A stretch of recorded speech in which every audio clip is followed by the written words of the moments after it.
Here we go. All right. We're starting today. We are at Palm Tree Brewing Company, and this is located in Orangevale, California. And with me is Derek, and we had to go back 13 years to find out that he's got an active interest in brewing. So, Derek, why don't you back up?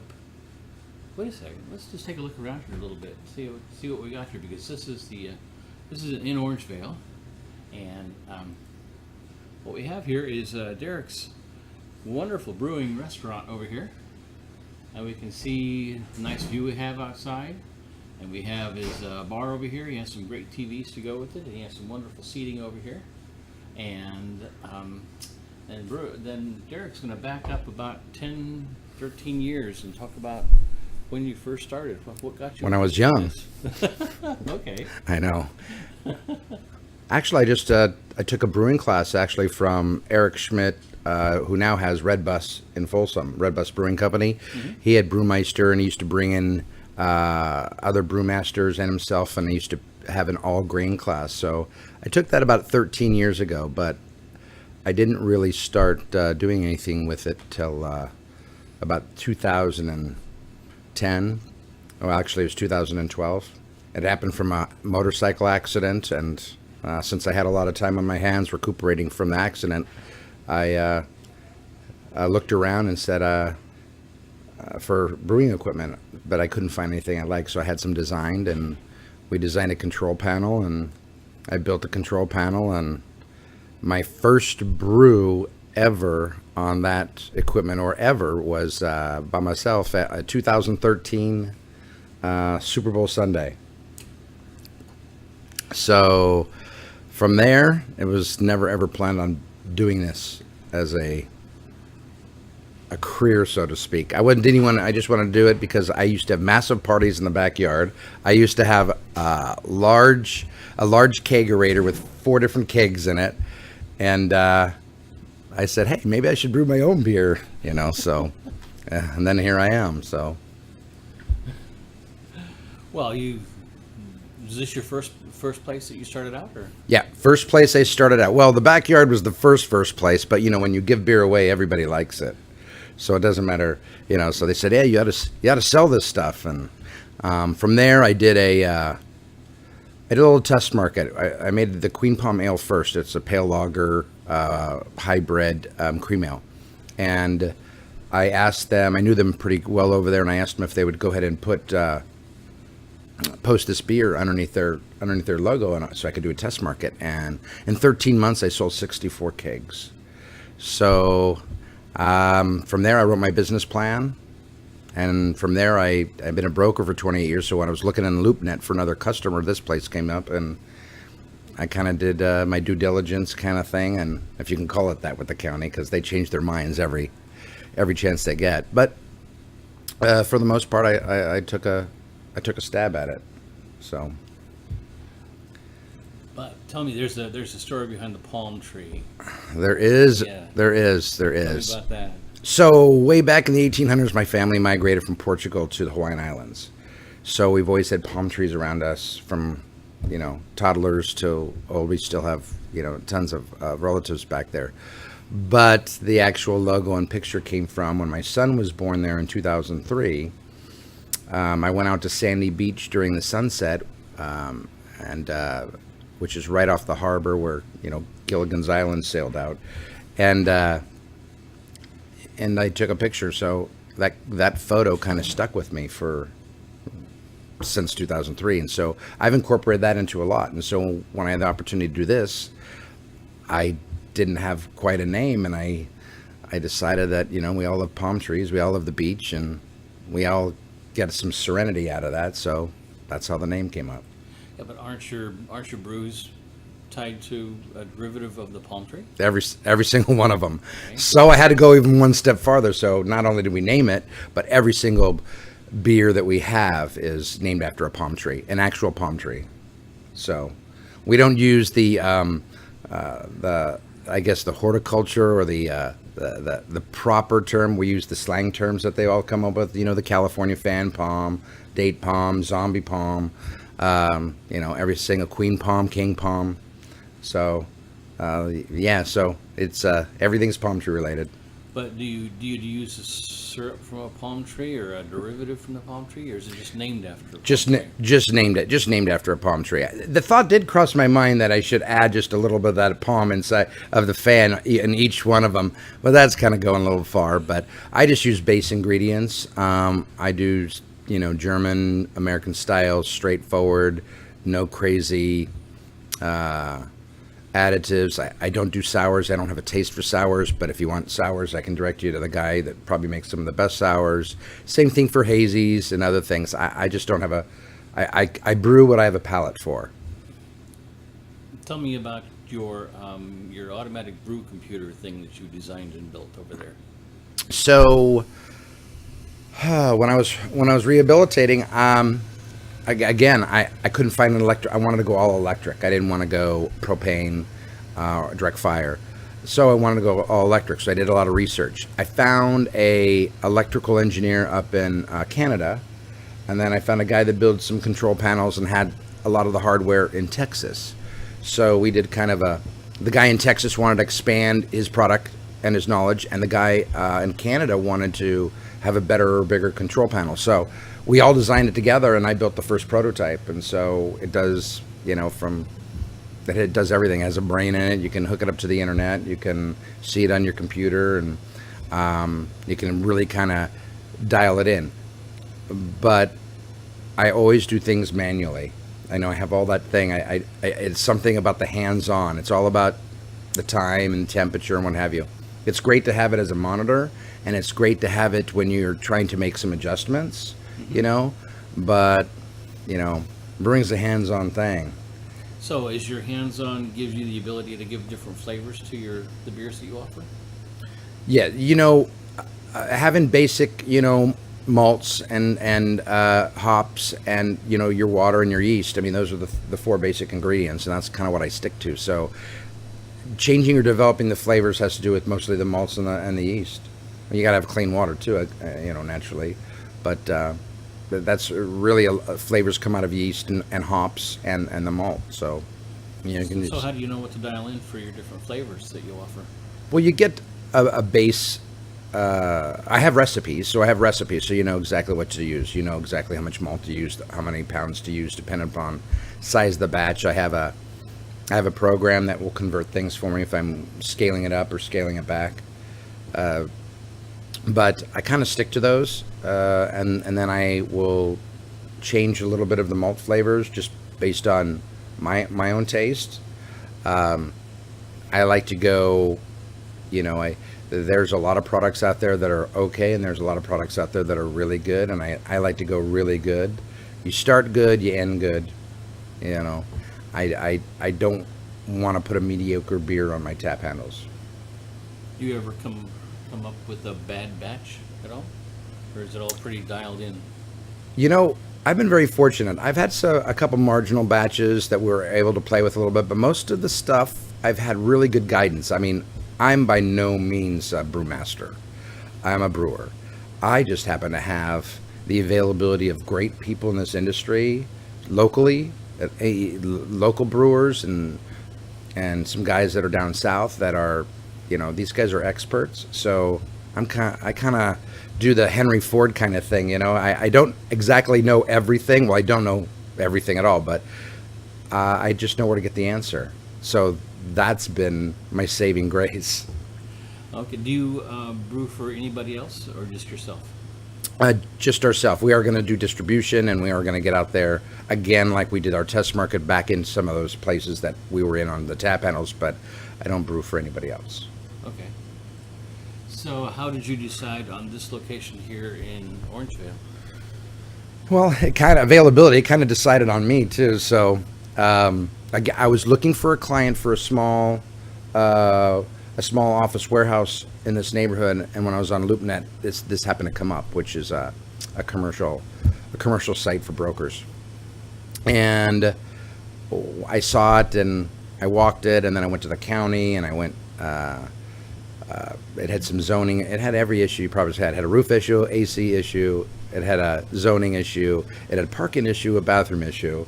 It had structure issues. And I guess silly me, I thought I could do it in a couple months, and 14 and a half months later, it actually, that light at the end of the tunnel that I always thought was a freight train ended up being the horizon. So Okay, but I see now that you're attached to the Adalberto's restaurant. yeah, this place used to be the soda bar way back in the day for Der Wiener Schnitzel. So when Der Wiener Schnitzel went bankrupt in the 90s, they closed this one down and they kept the one over on Sunrise, and then they changed their name to Wiener Schnitzel. So the Der was the pre aspect of bankruptcy, and just without the Der was the post. So there's a group of guys in LA that go and buy old Wendy's that closed down, and Arby's and Wiener Schnitzels and Jack in the Box, wherever they go. They buy those facilities, and their business plan is they lease them out to the different taquerias, and they own quite a few properties, but 14 of their properties are leased by Adalberto's.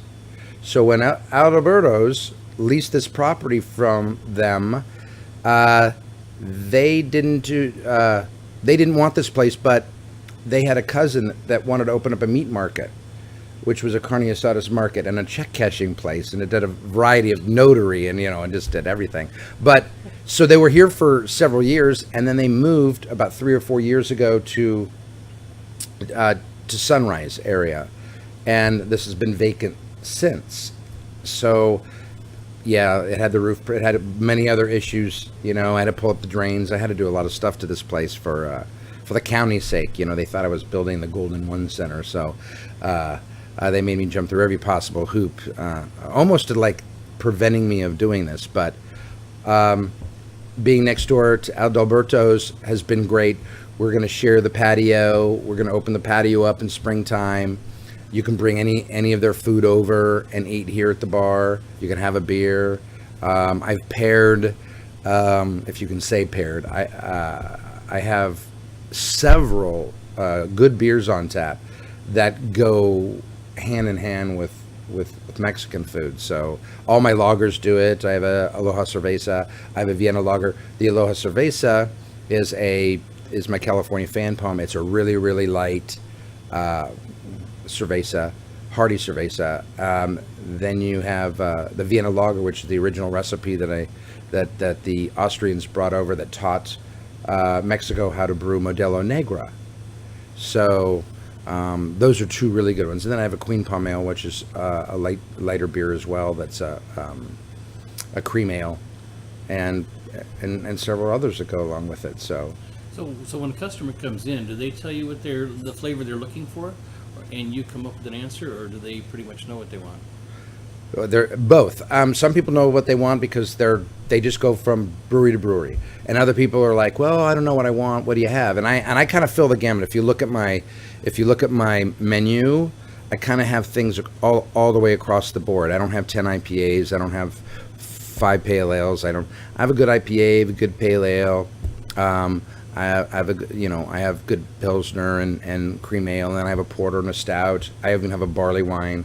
I even have a barrel-aged cream ale that I left in a rum barrel for a year that came out at 13%, because we had like 4 or 5 gallons, 140 proof left in there, But that's not for the meat. That's not a pairing thing.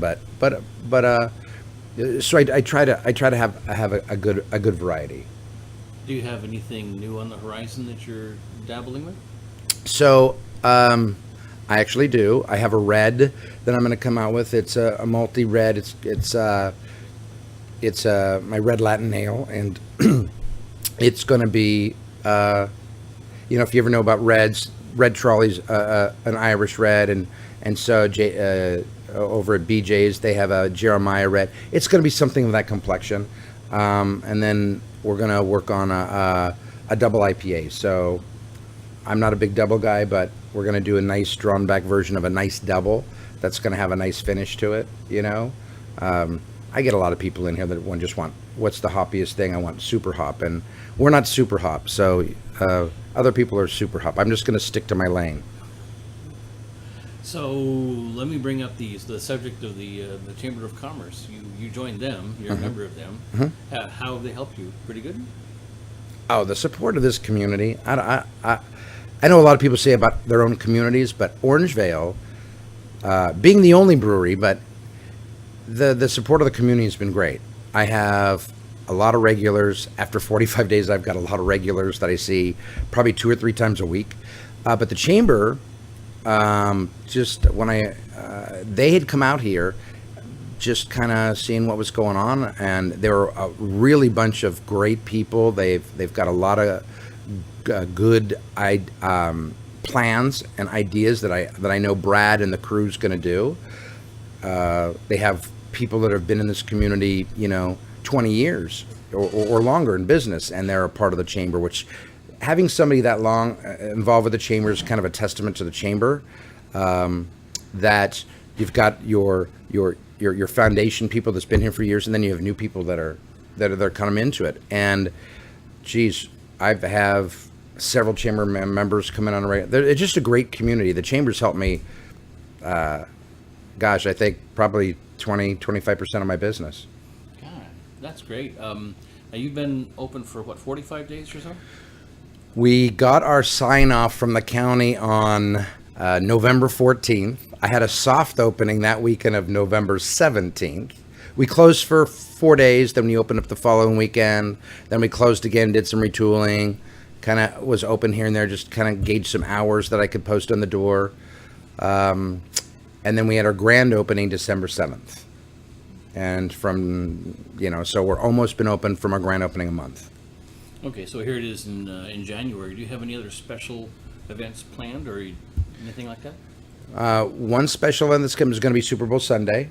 So we're going to have some drink specials. We'll have the game blaring, and we'll have a lot of social things going on. We'll have probably some giveaways and that type of thing. And I think we have a couple people that are going to come here and smoke a couple tri-tips. We did tri-tips on our grand opening, and I had them marinating for about 20 pounds of tri-tips, 40 pounds of chicken, but 20 pounds of tri-tip, and I had it marinating for 2.5 days, and it literally could cut with a fork. It was fantastic. I would imagine it sold out quick. Yeah, we didn't sell it. We gave it away. We don't sell food. We can have it. We can have a couple special events a year without having our health certificate, but we don't sell anything. It's all giveaway. You only buy beer. You only buy beer. Matter of fact, I don't even think I've charged for bottles of water, but come summertime, I think that's going to change because, no, I've got a water filter getting set up, and we're going to have some nice water set up over in the corner with ice and glasses and be kind of self-serve. But yeah, so this is going to make a few dollars, but community's great. It's really great. I want this to lead to a large brewery and a facility like that. I would rather people saying, hey, I joined good quality beer at a great price, and then that's going to help me develop another location. I'll always keep this one. This will be the original, but I would like to develop one more location. Do you ever have the plans of taking this out to an event like under like a Easy Up or something like that, and then serving samples? Yes, we have. Oh, okay, so that's good too. So we do have a couple events that are coming up like that. We are going to be at the Capitol. What is it? It's the Capitol Beer event downtown in April. There's also the Folsom one that comes up in September, and there's one other one that we're going to be involved with, Powwow Days in Orangevale when that happens. And I think is that May or June? But we're going to be involved with at least 3 different events. Eventually, we'd like to go to the Great American Beer Festival in Colorado. That's on my bucket list. They have like over 500 breweries that are there, from all over. And I it's not about serving my beer and showcasing the beer, but it's about going there, having a booth, but then also being able to go and talk to other people. And that's what I want to do. I mean, I love to collaborate with other brewers, because they always have their own little specialty or niche, and I can take that information and leave it, but I like to find out that information. And summer of 2021, My two sons, and I are going to start in Portugal, and then we're going to go all the way across through Germany and Austria and Netherlands, and we're going to, do a beer hike. So who's going to run this place then? Hey, listen, I'm just going to do it. I may have to close it down, no, but I have a couple of really great people right now, so. And I see you got some merchandise also. Yeah, we kind of went out with the whole merchandise thing. We have, regular warehouse shirts. We have Aloha shirts. We have T-shirts, long sleeves, pullovers. We even have a club called the Founders Club, so we have a specialty shirt for our Founders Club. So That's great. Now, where do you see yourself in 5 years from now? in a large facility, in a 30 barrel to 60 barrel brewing system. I'll have to see what happens with the local economy, because it's much easier to take over an existing, because of how much time it takes you to hit the ground running. You can hit the ground running with somebody that didn't quite make it, so, and then they're out there and they come up a couple times every year. So that's kind of what I want to see within 4 to 5 years, having that facility along with a tap room and a little eatery in it too. So year 6 and 7, I would like to start that collaboration travel across Europe. Yeah, that does sound like fun. Yeah, not getting any younger, so I definitely want to do that. Kids will be in college or out of college, and I won't have any tie downs at that point, so I'll be able to make a pilgrimage across Europe. But now you have some steady customers that have been coming in here for a while. Mm-hmm. How has your business hours changed? So because of the winter time, it was kind of hard to gauge. So we were open up a little bit earlier Monday through Thursday, but we scaled that back because no clients were here. But I was here doing paperwork and brew stuff.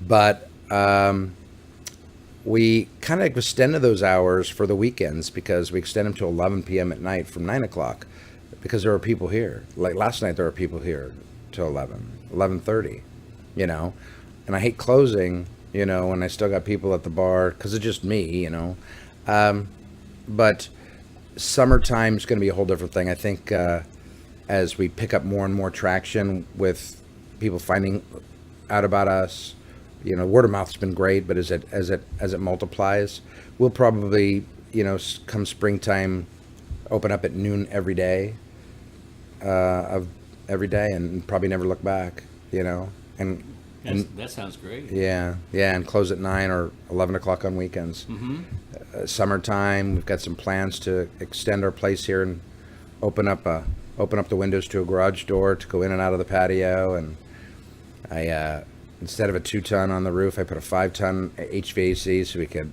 blast the air through the windows right out. And I can hear my mom yelling at me, "What do you want to air condition the whole outside?" And I'm going to yell yes. So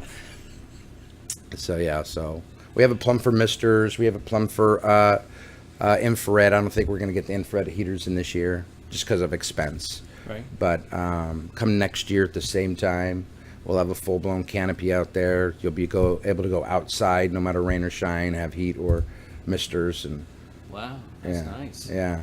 That sounds great. Is there anything else you want to add? No, I think you've covered a lot. I covered a lot. We are working out the parking. We have auxiliary parking over at the Last Tangle over there. Julie King has been wonderful and said, we can have overflow parking there. And I'm working on something probably 2 or 3 businesses over for another warehouse for additional parking, so we can so we accommodate more people with parking, because it's always been problematic, as you know, that this parking lot is small. We even thought about, we're going to get a golf cart and we're going to call it the Palm Tree Express, and we're going to have one of those doorbell ringers, that you can do on the internet, and people can ring it, and then my son will jump in the Palm Tree Express and go pick them up and bring them back. You'll see this Palm Tree Express going up and down the sidewalk, and the local neighborhood sheriff pull us over. It's more publicity, you know. Yeah, I can see that. Yeah.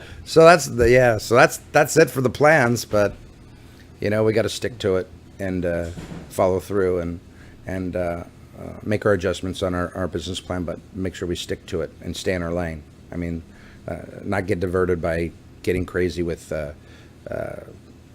more stuff. We just need to do what we do right now. Just do it good. That's great. Okay. I don't have any more questions. If I do, I can always ask a little bit later, but thanks very much for spending time. Yeah, this has been great. Thanks for doing this. Okay.